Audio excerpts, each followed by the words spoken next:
बिस्मिल्लाहिर्रहमानिर्रहीम। अजीज तलबा व तालिबात, अस्सलामु अलैकुम वरहमतुल्लाह वबरकातुहू। बच्चों, आज हम 11वीं जमात की ग्रामर के मौज़ूआत में से एक मौजू पढ़ेंगे जो कि है सनाया बदाया। तो आइए हम सनाया बदाया की सबसे पहले तारीफ देखते हैं या उसको समझने की कोशिश करते हैं। सनाया बदाया लिखने वाले अपनी जुबान को खूबसूरत लफ्जों से सजाते हैं, यानी कि शायर या अदीब अपनी जो तहरीर होती है उसके लिए मुख्तलिफ खूबसूरत अल्फाज इस्तेमाल करते हैं। इन खूबसूरत और बरमहल अल्फाज के इल्म को सनाया बदाया कहा जाता है। यानी कि इन अल्फाज को मौके के मुताबिक इस्तेमाल करने का जो इल्म है बच्चों, वो सनाया बदाया कहलाता है। उसके बाद हम देखते हैं कि इल्म बदी से क्या मुराद है। बदी के मानी हैं अछूते और नादर के हैं। बदी के मानी अछूते और नादर के हैं। इल्म बदी के जरिए तहरीर या कलाम में अछूतापन लाया जाता है। इससे कलाम की आराइश और ज़िबाइश की जाती है। और अगर इस्तिलाह में आप देखते हैं तो इस्तिलाह में बदी उस इल्म का नाम है जिसमें सनाए लफ्जी और सनाए मानवी बयान की जाती है। आगे हम मजीद देखेंगे कि सनाए लफ्जी क्या है और सनाए मानवी क्या है। सबसे पहले हम देखते हैं सना या सनाए किससे, इससे क्या मुराद है। सनाया सनत की जमा है और सनत के मानी है हुनर, कारीगरी या महारत। और साने और बनाने वाला मसनू या साने कहलाता है। उसके बाद सनाए लफ्जी। सनाए लफ्जी लफ्जों की शोबदा बाजी है, यानी कि जैसे पपेट शो होता है या किसी चीज को आप अपने सामने दिखाते हैं, उसका शोबदा करते हैं, उसका तमाशा करते हैं। लफ्जों के हेर फेर, उलट पलट और नोक पलक संवारने से कलाम में ज़ेबाइश पैदा की जाती है। ज़ेबाइश से मुराद है बच्चों खूबसूरती पैदा की जाती है। सनाया लफ्जी में खूबसूरती लफ्जों से पैदा की जाती है। यानी कि हमें यहाँ ये बात समझ लेनी चाहिए कि मानों से नहीं बल्कि लफ्जों से जो खूबसूरती पैदा की जाती है। सिर्फ अल्फाज, कई मरतबा उलट अल्फाज इस्तेमाल किए जाते हैं, कई मरतबा अल्फाज की तकरार की जाती है। इस तरीके से कई दफ़ा एक ही किस्म से ताल्लुक़ रखने वाले अल्फाज इस्तेमाल किए जाते हैं। उसकी वजह से कलाम के अंदर जो खूबसूरती आती है वो सनाया लफ्जी की मरहून मिन्नत होती है।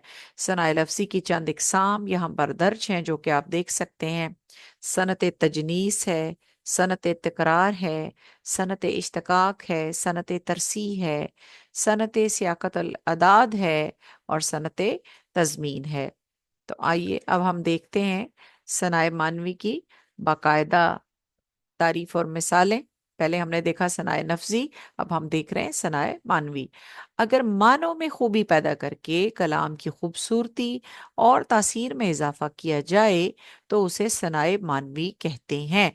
जैसे कि अभी हमने सनाए लफ्जी में देखा था कि वहाँ लफ्ज़ों को उलट पुलट किया जाता है या लफ्ज़ों में हेर फेर की जाती है, तो उससे शेर जो है वो खूबसूरत हो जाता है, कलाम खूबसूरत हो जाता है।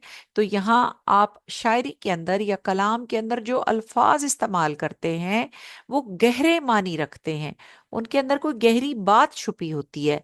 उसकी वजह से आपका कलाम शायर का जो है वो खूबसूरत होता है और पुरतासीर होता है या पुर असर होता है। सनाए लफ्जी की तरह सनाए मानवी की भी चंद इकसाम है, आइए पढ़ते हैं। सनत तलमी है, सनत तजाद है, सनत मरातन नज़ीर है, सनत मुबालगा है, सनत मुमतना है, सनत तजाहल आरफाना है, सनत हुस्न तालील, सनत लफ़ो नशर, सनत जमा, सनत एहाम। तो आइए आज हम चंद जो सनतें हैं उनको पढ़ेंगे, लेकिन उससे पहले आप अपने आप को अ, अपना इम्तिहान थोड़ा सा लें और एक सवाल आपकी स्क्रीन पर आ रहा है वो आप लिखें, कोशिश करें कि आप उसको अपने अल्फाज में लिख सकें। अभी हमने तारीफ देखी थी कि सनाया बदाया क्या होता है और सनाए लफ्सी क्या है, सनाए मानवी क्या है और उसको हम कहाँ इस्तेमाल करते हैं। तो आपके सामने स्क्रीन पर सवाल है कि आपके ख्याल में शायरी में सनतों का इस्तेमाल क्यों ज़रूरी है। آپ اپنا یہ سوال مکمل کریں، لکھیں اور اس کا جواب اپنے الفاظ میں لکھنے کی کوشش کریں۔ ہم اگلی سلائیڈ کی طرف بڑھتے ہیں۔ یہ چند مشہور صنعتوں کے نام آپ کے سامنے اسکرین پر نظر آ رہے ہیں جو کہ ہم پہلے سے پڑھ چکے ہیں۔ سب سے پہلی صنعت جو آج ہم پڑھنے جا رہے ہیں وہ ہے صنعت تلمیح۔ اس تصویر کو دیکھ کر آپ کو کچھ اندازہ ہو رہا ہوگا کہ تلمیح سے کیا مراد ہے۔ جی بالکل، تلمیح جیسے کہ آپ کو تصویر میں کچھ پرانی سی چیزیں نظر آ رہی ہیں، پرانی بکس یا پرانا کوئی کاغذ نظر آ رہا ہے، اسی طریقے سے صنعت تلمیح جو ہے وہ ایسی صنعت ہوتی ہے جس کے اندر آپ کسی تاریخی واقعے، کسی شخصیت یا کسی کہانی، قصے کا ذکر کرتے ہیں۔ تو آئیے اس کی تعریف دیکھتے ہیں۔ سب سے پہلے اس کے لغوی معنی ہے تلمیح کے۔ تلمیح عربی زبان کے لفظ لمحہ سے نکلا ہے اور تلمیح کے لغوی معنی ہے اشارہ کرنا۔ اور آئیے اس کے اصطلاحی معنی دیکھتے ہیں۔ عربی کی اصطلاح میں تلمیح سے مراد ہے ایک لفظ یا مجموعہ الفاظ کے ذریعے کسی تاریخی، سیاسی، اخلاقی یا مذہبی واقعے کی طرف اشارہ کیا جائے۔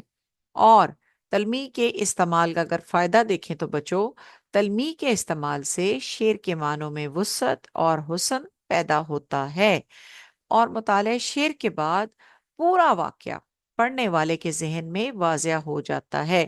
یعنی کہ بچہ جب شعر پڑھتا ہے تو اس کے اندر کچھ ایسے الفاظ استعمال ہوتے ہیں کہ ان الفاظ کو سنتے ہی ہمیں وہ اس لفظ کے ساتھ وابستہ پوری کہانی یا شخصیت یا جو بھی کوئی واقعہ ہوتا ہے وہ ہمارے ذہن میں فوراً آ جاتا ہے۔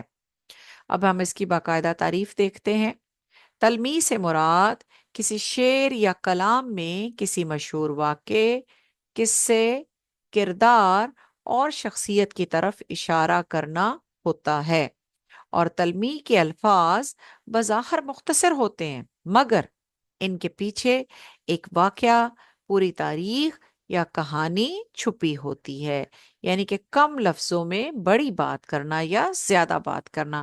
تو آئیے بچوں چند شعر دیکھتے ہیں جو صنعت تلمیح کو ہمیں مزید سمجھنے میں مددگار شامل ہوں گے۔ پہلا شعر ہمیں نظر آ رہا ہے آپ کی اسکرین پر، آپ دیکھ سکتے ہیں۔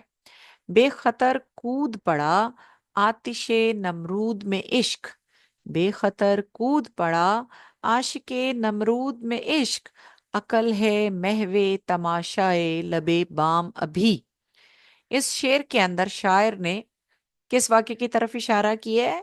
جی بالکل، حضرت ابراہیم علیہ السلام کا واقعہ جو آپ سب جانتے ہیں، قرآن میں بھی پڑھ چکے ہیں۔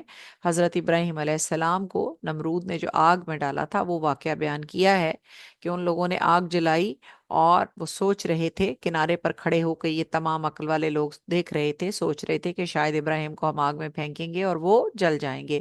لیکن حضرت ابراہیم علیہ السلام کے دل میں اللہ تعالیٰ کا عشق جو تھا وہ معجزن تھا، اور اس کی وجہ سے وہ آگ میں جانے سے نہیں ڈرے اور اللہ کے حکم سے وہ آگ سے محفوظ رہے۔ صرف اس ایک لفظ نے ہمیں پورا واقعہ یاد دلا دیا۔ تو آئیے دوسرے شعر کی جانب بڑھتے ہیں۔ کیا فرض ہے کہ سب کو ملے ایک سا جواب، کیا فرض ہے کہ سب کو ملے ایک سا جواب، آؤ نہ ہم بھی سیر کریں کوہ طور کی۔ جی بچوں، اس شعر کے اندر دیکھیں، کوہ طور کا نام سنتے ہی ہمارے ذہن میں پورا واقعہ جو کہ حضرت موسیٰ علیہ السلام کے ساتھ ہوا تھا جب انہوں نے اللہ تعالیٰ سے فرمائش کی تھی کوہ طور کے اوپر، طور کے پہاڑ کے اوپر کہ اللہ تعالیٰ میں آپ کو دیکھنا چاہتا ہوں، تو اللہ تعالیٰ نے کہا تھا کہ آپ مجھے نہیں دیکھ سکیں گے، اور پھر اللہ تعالیٰ کے نور کی ایک تجلی وہاں پڑی تھی اور اس سے وہ پہاڑ جل کر کالا ہو گیا تھا، ٹھیک ہے، اور حضرت موسیٰ علیہ السلام اس کو برداشت نہیں کر پائے تھے ایک جھلک کو۔ تو یہی بات ہے، یہاں شاعر نے اس واقعے کی جانب اشارہ کیا ہے۔ ایک اور شعر دیکھتے ہیں۔ آ رہی ہے چاہے یوسف سے یہ صدا، آ رہی ہے چاہے یوسف سے یہ صدا، دوست یہاں تھوڑے ہیں بھائی بہت۔ یعنی کہ اس شعر کے اندر بھی آپ بہت آسانی سے سمجھ سکتے ہیں، چاہے یوسف سے مراد وہ کنواں ہے جس میں یوسف علیہ السلام کو उनके भाइयों ने फेंक दिया था। एक लफ्ज आपने देखा तो आपको पूरा वाकया समझ आ गया। और यहाँ पर शायर ने यही बात की है कि आज के दौर में खलूस वाले जो लोग हैं, दोस्त हैं, वो नहीं मिलते, लेकिन इस तरह के भाई जरूर नजर आते हैं, जैसे हजरत यूसुफ अलैहिस्सलाम के भाइयों ने उनके साथ किया था। तो आइए हम अपनी अगली सनत देखते हैं। ये है जी हमारे पास नेक्स्ट सनत बचो, सनत तजाद। जैसे कि आप तस्वीर को देख सकते हैं कि एक दूसरे के उलट रंग यहाँ पर इस्तेमाल किए गए हैं, तो यही चीज इस सनत के अंदर भी इस्तेमाल होती है। ऐसे अल्फाज लाए जाते हैं जो एक दूसरे से उलट होते हैं। सनत तजाद को तत्बीक, तबाक और तकाखू भी कहते हैं। और ये बच्चों वो सनत होती है कि कलाम में दो ऐसे कलमे लाए जाएं जो मानवी तौर पर एक दूसरे की जिद हों। यानी कि शेर में ऐसे अल्फाज को इस्तेमाल किया जाए जिनके मीनिंग्स या जिनके मानी एक दूसरे से उलट होते हैं। मसलन एक शेर यहाँ पर आप देख सकते हैं, शबनमो गुल में फर्क इतना है, एक हंसता है और एक रोता है। तो यहाँ पर श- ये जो हंसना और रोना है बच्चों, वो तजाद को या एक दूसरे से उलट होने को जाहिर करता है। हम मजीद अशार की मदद से सनत तजाद को समझने की कोशिश करते हैं। आइए शेर पढ़ते हैं। एक सब आग, एक सब पानी, एक सब आग, एक सब पानी, दीदा ओ दिल आजाब हैं दोनों। तो यहाँ आप बहुत आसानी से आपने जान लिया कि दो लफ्ज एक दूसरे के बिल्कुल ऑपोजिट, ये एक दूसरे से बिल्कुल उलट इस्तेमाल हुए हैं। एक है आग और एक है पानी। ठीक है। उसके बाद दूसरा शेर हम देखते हैं। सुबह होती है शाम होती है, सुबह होती है शाम होती है, उम्र यूं ही तमाम होती है। तो बच्चों इसमें भी आप बहुत आसानी से दो अल्फाज तलाश कर सकते हैं जो कि एक दूसरे से उलट हैं, और आप जान लेंगे ये सनत तजाद है, वो है सुबह और शाम। तीसरा शेर है हमारे पास। सीरतें बेकयास होती हैं, सूरतें गम शनास होती हैं। सीरतें बेकयास होती हैं, सूरतें गम शनास होती हैं, जिनके होंठों पे मुस्कुराहट हो उनकी आंखें उदास होती हैं। तो बच्चों यहाँ भी आपने मुख्तलिफ अल्फाज देखे हैं जो एक दूसरे की जिद हैं, ये एक दूसरे से उलट हैं। सीरतें और सूरतें, मुस्कुराहट और उदासी। जी बिल्कुल। तो आइए हम अपनी अगली सनत की जानिब बढ़ते हैं, जो कि आपको स्क्रीन पर नजर आ रहा है, वो है सनत मरातुन नज़ीर। तो सनत मरातुन नज़ीर जैसे कि आप तस्वीर में देख सकते हैं, मरातुन नज़ीर से मुराद है, मिरात अरबी में कहते हैं शीशे को जिसके अंदर उसका अक्स नजर आए। तो यहाँ भी आपको मुख्तलिफ चीज़ों का अक्स जो है वो दिखाई दे रहा है, यूं लगता है जैसे एक दूसरे का अक्स है ये। तो आइए बाकायदा से देखते हैं सनत मुरातुन नज़ीर की तारीफ। कलाम में शायर जब एक चीज का जिक्र करे और फिर उस चीज की मुनासबत से और चीजों का जिक्र अगले मिसरे में करे जिनमें कोई तजाद ना हो, सनत मुरातुन नज़ीर कहलाती है। जी बच्चों, यहाँ पर बताया गया है कि जब शायर एक चीज का जिक्र करता है और उससे ताल्लुक रखने वाली और चीजों का जिक्र दूसरे मिसरे में करता है, लेकिन वो चीजें एक दूसरे से उलट नहीं होती, बल्कि उनके दरमियान कोई और रिलेशनशिप, कोई और ताल्लुक मौजूद होता है, तो इसे हम सनते मरातन नज़ीर कहते हैं। जैसे शीशे में आपको अपना अक्स नजर आता है, इसी तरह इस सनत के अंदर जो अल्फाज होते हैं वो भी एक दूसरे का अक्स या एक दूसरे से ताल्लुक रखने वाले होते हैं। पहले हम शेर देखते हैं। शौक अगर ना होता मेरी नमाज का इमाम, शौक अगर ना होता मेरी नमाज का इमाम, मेरा कयाम भी हिजाब, मेरा सजूद भी हिजाब। तो यहाँ आप देख सकते हैं नमाज, इमाम, कयाम, हिजाब और सजूद, ये सारी चीजें एक ही किस्म के अल्फाज हैं, तमाम नमाज से ताल्लुक रखने वाली चीजें हैं। अब शेर देखते हैं हम। ये पहला शेर पढ़ते हैं बच्चों।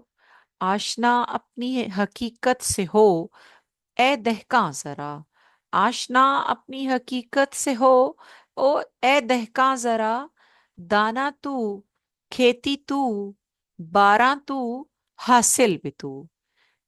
इस शेर में शायर ने, देखें, दहकान कहते हैं किसान को, दाना कहते हैं जो सीड्स खेत में डाले जाते हैं, खेती से मुराद यहाँ पर आपकी फील्ड्स हैं या खेत हैं, और बारह से मुराद यहाँ बारिश है, और हासिल से मुराद जो फसल हासिल होती है। तो यहाँ पर शायर ने इस तरह के अल्फाज इस्तेमाल करके ये साबित किया है कि ये तमाम चीज़ें जो हैं किसी खेती बाड़ी करने वाले इंसान के साथ ताल्लुक़ रखती हैं या इसी फील्ड के साथ ताल्लुक़ रखती हैं। नहीं है ना उम्मीद इकबाल अपनी किश्ते वीरां से, नहीं है ना उम्मीद इकबाल अपनी किश्ते वीरां से, जरा नम हो तो ये मट्टी बड़ी जरखेज है साकी। यहाँ भी आप देख सकते हैं मट्टी का जिक्र है, किश्ते वीरां का जिक्र है, और जरखेजी का जिक्र है, और मट्टी के जरा नम होने की बात की गई है। ये तमाम अल्फाज भी आपस में ताल्लुक रखते हैं। उससे अगला शेर है, जो सैर करनी है कर ले कि जब खिजा आई, जो सैर करनी है कर ले कि जब खिजा आई, ना गुल रहेगा चमन में, ना खार ठहरेगा। इससे मुराद यहाँ आप देख सकते हैं खिजा, गुल से मुराद फूल, चमन से मुराद बाग, खार से मुराद कांटे। तो ये तमाम अल्फाज जो हैं, और सैर, बाग की सैर, ये तमाम अल्फाज एक दूसरे से ताल्लुक़ रखते हैं, एक ही किस्म के हैं मगर उलट नहीं हैं। तो बच्चों यहाँ पर आप देख सकते हैं क्विज दिया गया है, ये आप क्विज करके अपना जायजा ले सकते हैं कि आपने इन सनतों को किस हद तक समझा है। और अब आप इन सनतों को, इसका लिंक जो है डिस्क्रिप्शन में डाल दिया जाएगा ताकि आप क्विज कर सकें। अब आप दोबारा से इस वीडियो को सुने, समझें, और इन सनतों की तारीफ लिखें, और इनके अंदर जो फ़र्क है उसको भी पहचानने की कोशिश करें। तो इस वीडियो को लाइक करें, शेयर करें, और चैनल को सब्सक्राइब करें ताकि नई वीडियोस आपको बर वक्त मिलती रहें। ठीक है बच्चों, अल्लाह हाफिज़, अपना ख्याल रखिए, बहुत शुक्रिया।